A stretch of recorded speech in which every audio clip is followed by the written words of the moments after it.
بسم اللہ الرحمن الرحیم۔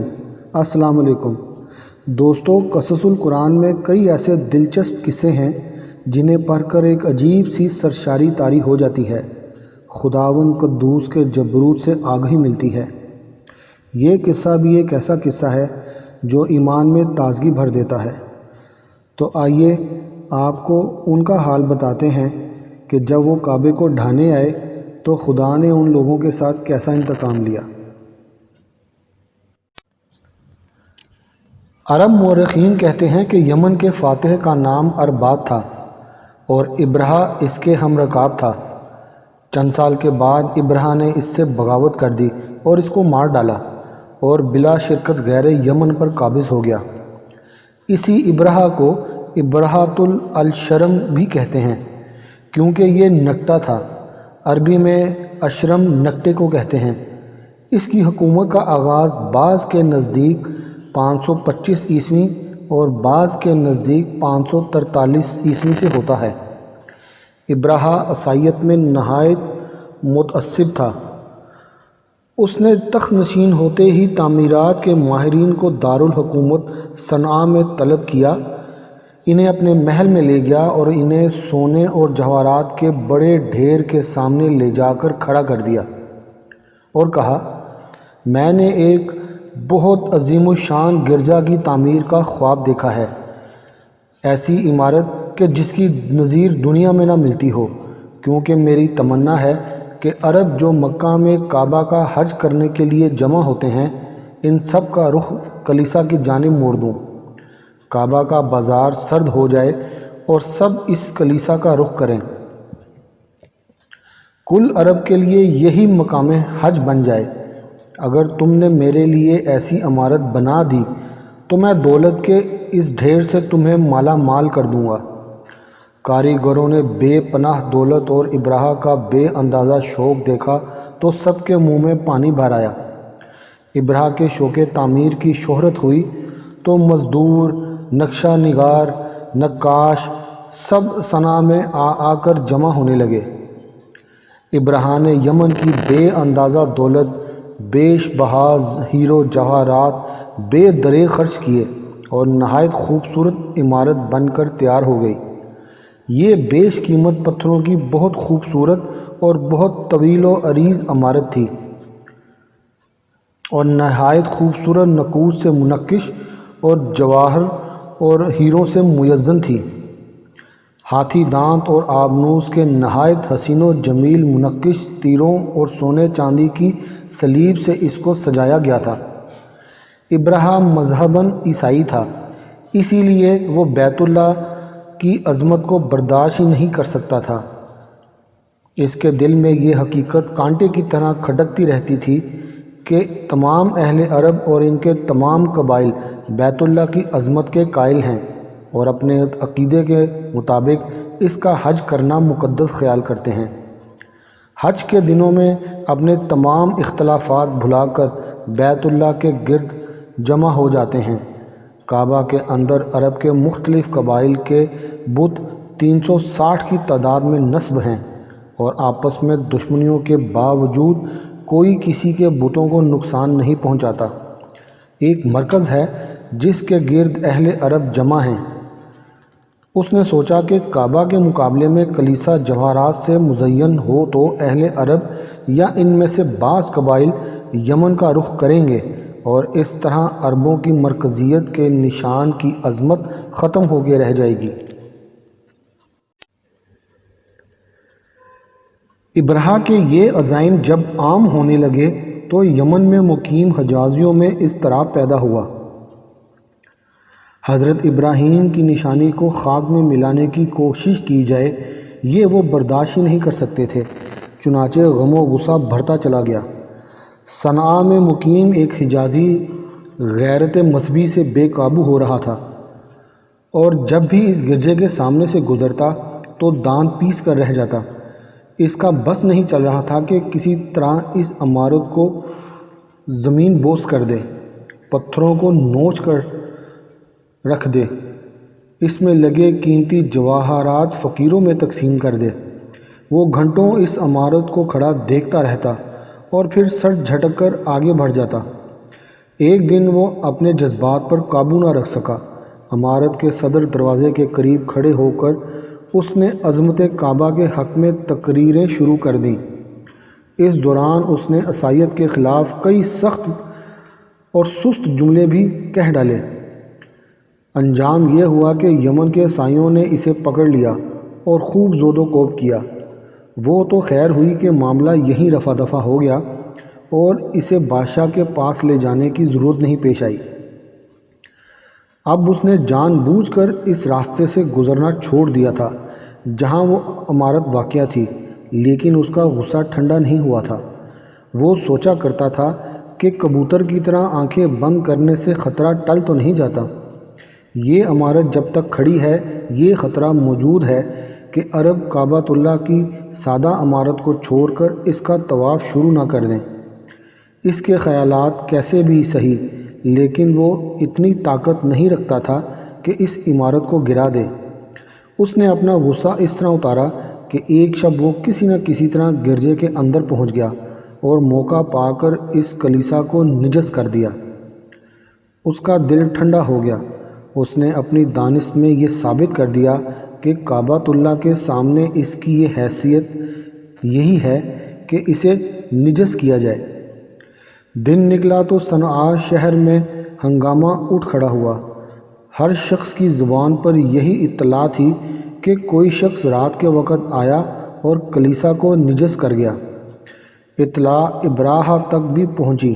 اس نے چھان بین کی تو شہر کے لوگوں سے معلوم ہوا کہ کچھ دن پہلے ایک حجازی نے کلیسا کے سامنے کھڑے ہو کر ہنگامہ کھڑا کیا تھا۔ اسے لوگوں نے زود و کوب بھی کیا تھا۔ یہ حرکت اسی حجازی کی ہوگی۔ لوگوں سے مزید چھان بین کی تو ایک شخص ایسا بھی نکلا جو اس حجازی کو جانتا تھا۔ ابراہہ کے آدمی اسے ڈھونڈتے ہوئے اس کے گھر تک پہنچ گئے، لیکن جان کے خوف سے وہ کہیں چھپ گیا تھا یا صنعاء چھوڑ کر کہیں چلا گیا تھا۔ ابراہہ کے آدمیوں نے اس کے گھر کو آگ لگا دی۔ اس کا گھر جل گیا، لیکن ابراہہ کا غصہ نہیں جلا۔ اس کا یہی پچھتاوا کیا کم تھا کہ اس نے ایسی بیش قیمت عمارت بنوا دی اور مکہ سے ایک بھی حجازی کعبہ چھوڑ کر یہاں نہیں آیا۔ اہل عرب ابھی تک کعبۃ اللہ کا معمولی سی عمارت کو خدا کا مسکن سمجھ رہے تھے، اوپر سے یہ واقعہ سامنے آ گیا۔ اس نے قسم کھائی کہ اب کعبہ ابراہیمی کو برباد کیے بغیر چین سے نہیں بیٹھے گا۔ یہ صاف ظاہر ہو رہا تھا کہ کعبہ کی حرمت اس سے برداشت نہیں ہو رہی تھی۔ وہ حملہ کرنے کے ارادہ پہلے ہی کر چکا تھا، اب اسے ایک بہانہ ہاتھ آ گیا تھا۔ اس نے 60,000 کا لشکر جرار فراہم کیا، جس میں بے شمار ہاتھی بھی تھے، اور کعبۃ اللہ ڈھانے کے لیے مکہ کی جانب روانہ ہوا۔ یہ خبر تمام قبائل عرب میں ہوا پر سوار ہو کر پہنچ گئی اور خطہ عرب میں اس میں ہیجان پیدا ہو گیا۔ ابراہہ کی طاقت اتنی تھی کہ کسی میں بھی اس سے مقابلہ کرنے کی سکت نہیں تھی، لیکن غیرت مذہبی سب کو مقابلے پر ابھار رہی تھی۔ یمن کے ایک امیر ذو النصر نے یمن سے نکل کر عرب کی مختلف قبائل کے پاس قاصد بھیجے کہ میں ابراہہ کا مقابلہ کرنا چاہتا ہوں، آپ لوگ میرا ساتھ دیں۔ کئی قبائل اس کی مدد کو آ گئے، لیکن ابراہہ اور ان قبائل کا کیا مقابلہ تھا۔ اس نے جنگ ضرور کی، لیکن شکست کھائی اور ذو النصر گرفتار کر لیا گیا۔ ابراہہ اور آگے بڑھا۔ ایک اور قبیلے نے اس کا راستہ روکا، لیکن وہ بھی ناکام ہوا۔ ابراہہ کا لشکر جرار کسی طوفان کی طرح آگے بڑھتا جا رہا تھا، راستے میں آنے والے ہر قبیلے کو بہاتا ہوا اور راستے سے ہٹاتا ہوا۔ جب ابراہہ طائف پہنچا تو بنی ثقف کے سردار نے آگے بڑھ کر ابراہہ کو یقین دلایا کہ مجھے اور میرے قبیلے کو آپ سے کوئی پرخاش نہیں، ہمیں یقین ہے کہ آپ بیت اللہ کے اندہام کے لیے نہیں جا رہے، وہاں ہمارا معبود لات نصب ہے۔ ابراہہ نے غلط بیانی سے کام لیا اور اس قبیلے کو اطمینان دلایا کہ وہ ایسا کوئی ارادہ نہیں رکھتا۔ اس پر سردار بنی ثقف نے ایک شخص ابو غال کو رہنما بنا کر اس کے ساتھ کر دیا کہ یہ شخص آپ کے لیے لشکر کو راستہ بتائے گا اور بآسانی مکہ تک پہنچا دے گا، مگر کہتے ہیں کہ یہ شخص راستے میں ہی مر گیا تھا، اور یہ بھی کہا جاتا ہے کہ عرب زمانہ جاہلیت میں اس کی قبر کو سنسار کیا کرتے تھے کہ یہ ابراہہ کا رہنما بنا تھا۔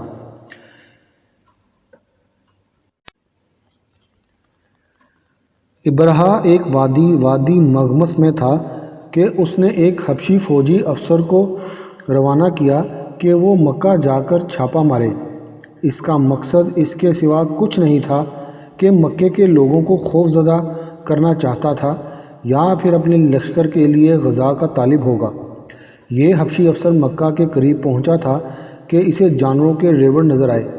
ان میں اونٹ بھی تھے اور بھیڑ بکریاں بھی۔ یہ جانور قریش اور دیگر قبائل کے تھے جنہیں چرنے کے لیے چھوڑ دیا گیا تھا۔ اس حبشی فوجی نے اپنے فوجی دستے کو حکم دیا کہ یہ تمام جانور ہانکتے ہوئے لشکر کی طرف لے چلو۔ ان جانوروں میں 200 اونٹ حضور پاک صلی اللہ علیہ وسلم کے دادا عبد المطلب بن ہاشم کے بھی تھے۔ جب جانوروں کے ریوڑ کوئی ہنکا کر لے گیا تو یہ جاننے کی ضرورت ہی نہیں تھی کہ چور کون ہے۔ ابراہہ کے لشکر کی خبریں پہنچتی رہی تھیں۔ اب یہ معلوم ہوا کہ وہ مکہ کے قریب پہنچ چکا ہے اور اس نے جانوروں کے ریوڑ پر چھاپا مار کر اعلان جنگ بھی کر دیا ہے۔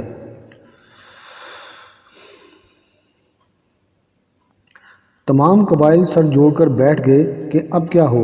بہادروں نے بڑے بڑے دعوے شروع کر دیے، ان مارکوں کو یاد کرنے لگے جن میں وہ فتح یاب ہوئے تھے، نسب نامے دہرائے جانے لگے۔ پھر رفتہ رفتہ بات یہاں پہنچی کہ ابراہہ بہت بڑے لشکر کے ساتھ آیا ہے۔ اس کے ساتھ ہاتھی بھی ہیں جن کو ہمارے ہتھیاروں سے کوئی نقصان نہیں پہنچ سکتا۔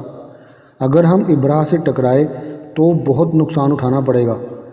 ابھی یہ باتیں ہو رہی تھیں کہ ابراہہ کی جانب سے ایک شخص جنات الحمیری اجازت لے کر مجلس میں آیا اور دریافت کیا کہ تم میں سے مکہ کا سردار کون ہے؟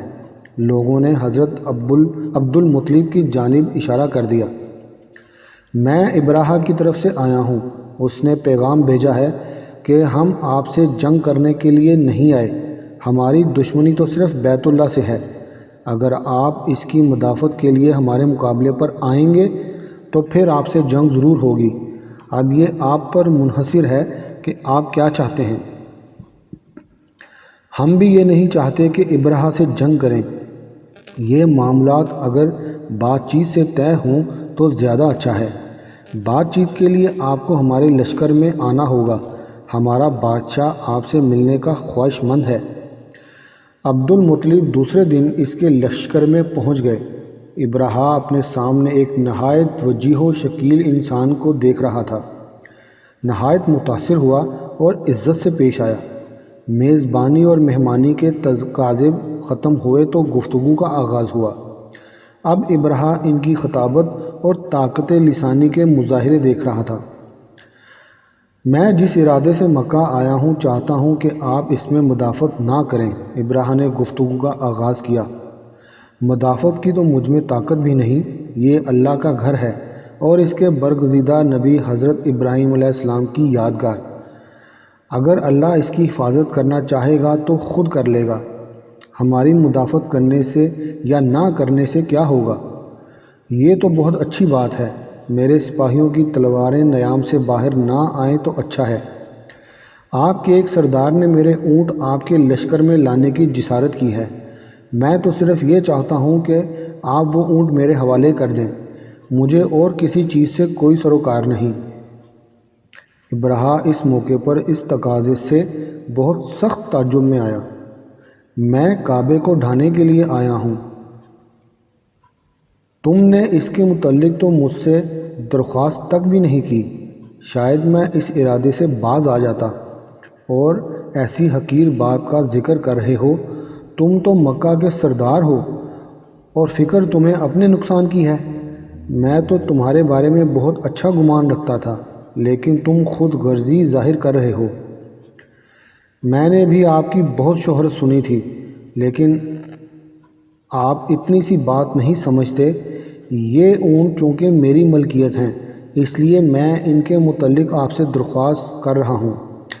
کعبہ میرا گھر نہیں ہے، جس کا گھر ہے وہ خود حفاظت کر لے گا۔ جس کا گھر آپ ڈھانے آئے ہیں وہ جانے اور آپ جانیں۔ آپ کے اونٹ آپ کو مل جائیں گے۔ میں کعبہ کے انضمام کے لیے اپنے فوجوں کو مکہ میں داخل کرنے والا ہوں۔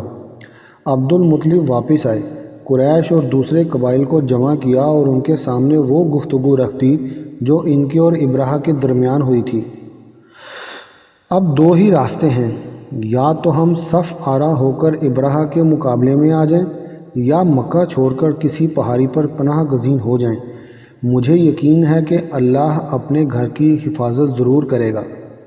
تمام قبائل مکہ چھوڑنے سے قبل کعبۃ اللہ میں حاضر ہوئے اور بارگاہ الہی میں دعا گو ہوئے اور کہا، خدایا ہم اس بارے میں غمگین نہیں ہیں کہ جب ہم اپنی متاع کی حفاظت کر سکتے ہیں تو تجھے اپنی متاع یعنی کعبہ کی بھی ضرور حفاظت کرنی ہے، اور تیری تدبیر پر نہ صلیب کی طاقت غالب آ سکتی ہے اور نہ اہل صلیب کی کوئی تدبیر۔ ہاں اگر تو ہی یہ چاہتا ہے کہ ان کو اپنے مقدس گھر کو خراب کرنے دے تو پھر ہم کون ہوتے ہیں؟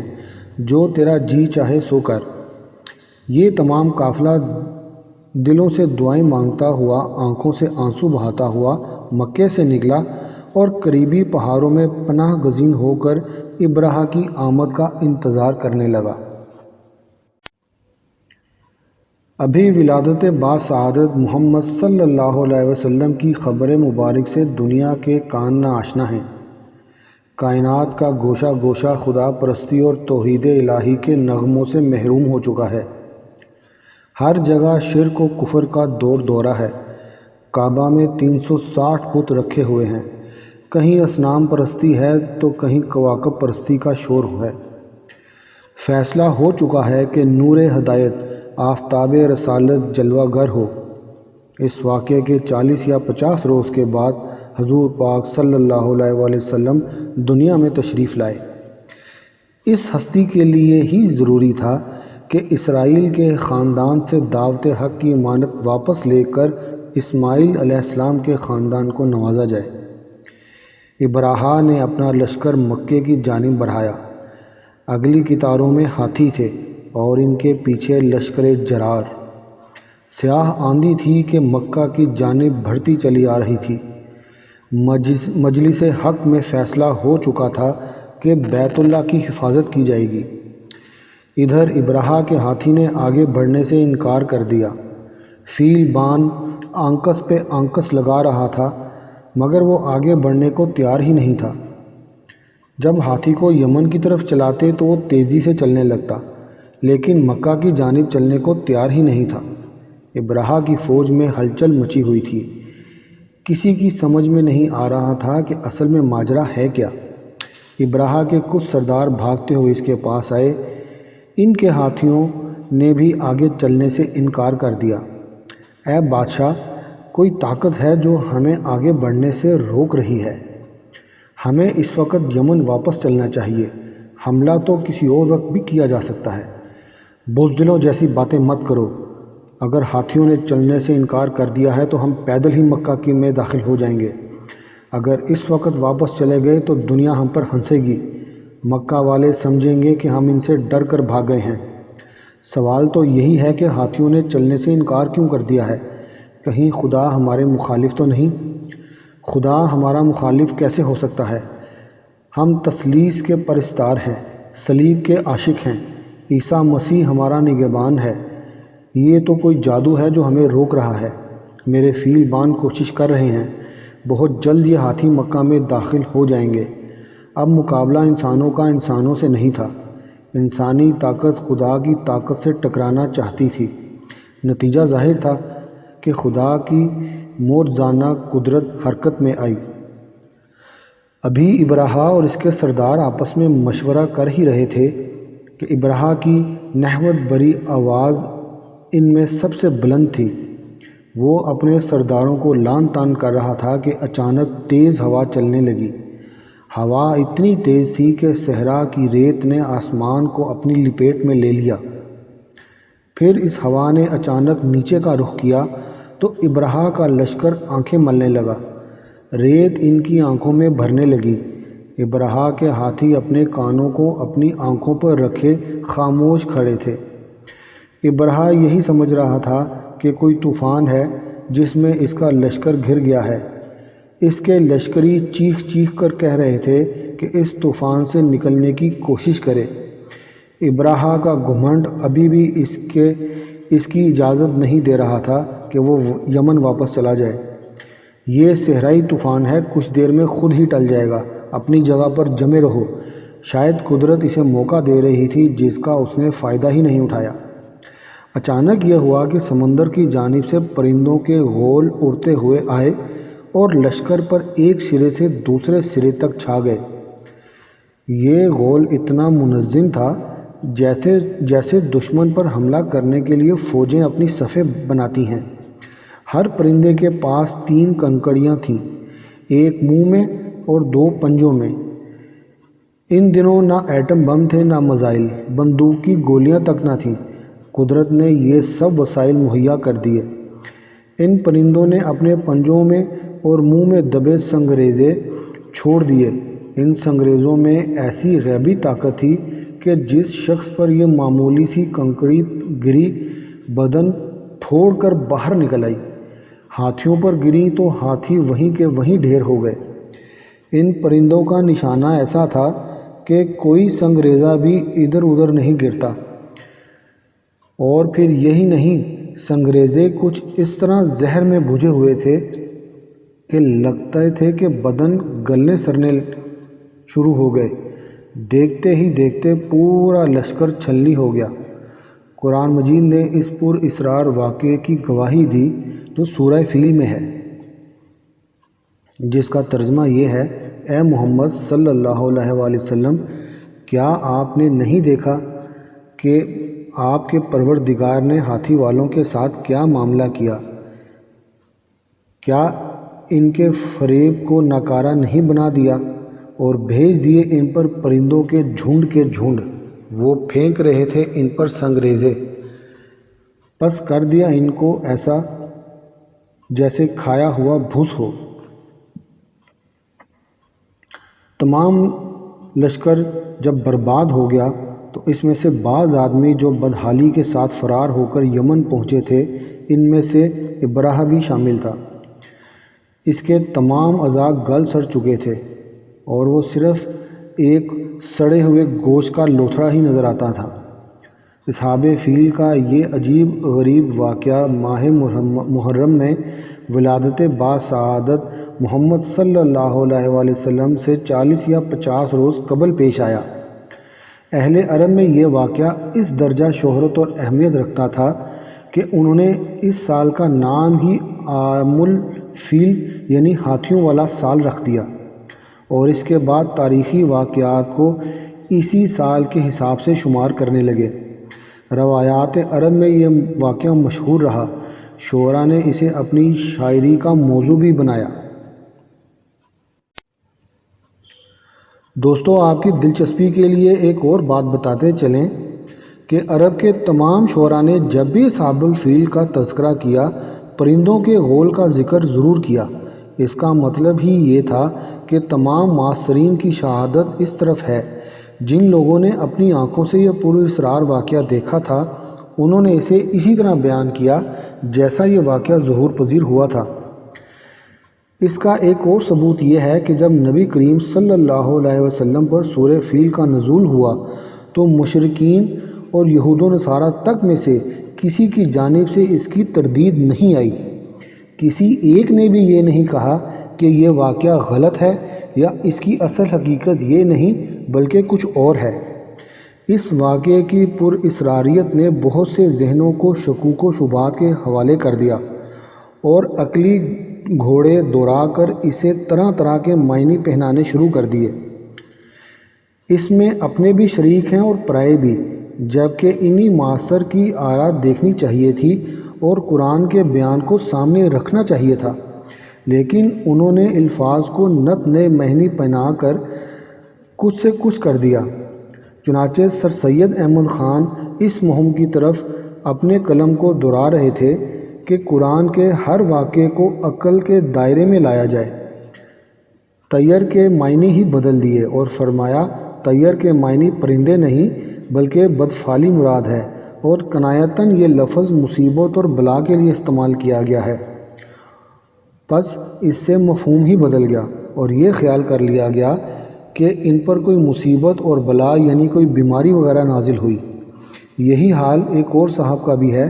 انہوں نے اپنی تفسیر میں لکھا کہ اہل مکہ نے عاجز آ کر پہاڑوں میں پناہ لی اور اوپر سے سنگ باری کر کے ابرہہ کے لشکر کو تباہ و برباد کر دیا، جبکہ عرب کی تاریخ میں کوئی ایسا واقعہ نہیں ملتا جس سے یہ ظاہر ہوتا ہو کہ انہوں نے کبھی سنگ باری کی جنگ کی ہو۔ وہ تو تلوار کے دھنی تھے، پتھروں سے جنگ کرنا ان کی عادت نہیں تھی، اور اگر فرض بھی کر لیا جائے کہ خاص اس جنگ میں یہ طریقہ استعمال ہوا تو کوئی تاریخی ثبوت دینا ہوگا جو کہیں نہیں ملتا، بلکہ یہ تواتر سے ملتا ہے کہ یہ جنگ سرے سے ہوئی ہی نہیں تھی، مقابل کوئی تھا ہی نہیں، اور اگر تھا تو جنگ کی نوبت ہی نہیں آئی۔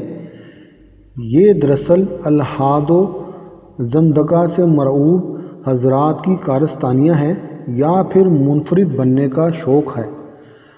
حضور پاک صلی اللہ علیہ وسلم کی بعثت اور نزول قرآن کے وقت ایسے کئی لوگ زندہ تھے جنہوں نے اس واقعے کو اپنی آنکھوں سے دیکھا تھا۔ ان میں سے کوئی تو اختلاف کرتا یا کوئی کچھ کہتا کہ یہ واقعہ اصل میں ایسے نہیں ایسے ہوا ہے، یا وہ اپنی آنکھوں دیکھا کوئی حال بتاتے اگر اس سے مختلف ہوا ہوتا۔ صدیوں بعد آج یورپین مورخین یہ کہتے ہیں کہ واقعہ صرف اتنا ہے کہ ابرہہ رومیوں کی مدد کو فوج لے کر نکلا، راہ میں اس کی فوج چیچک کی وبا سے برباد ہو گئی۔ دوستو، یہاں پر یہ بات مان بھی لی جائے تو یہ کیسے ثابت ہو سکتا ہے کہ ابرہہ رومیوں کی مدد کو نکلا تھا، کعبہ ڈھانے نہیں چلا تھا؟ تاریخ میں تو ایسا کوئی بیان نہیں ملتا۔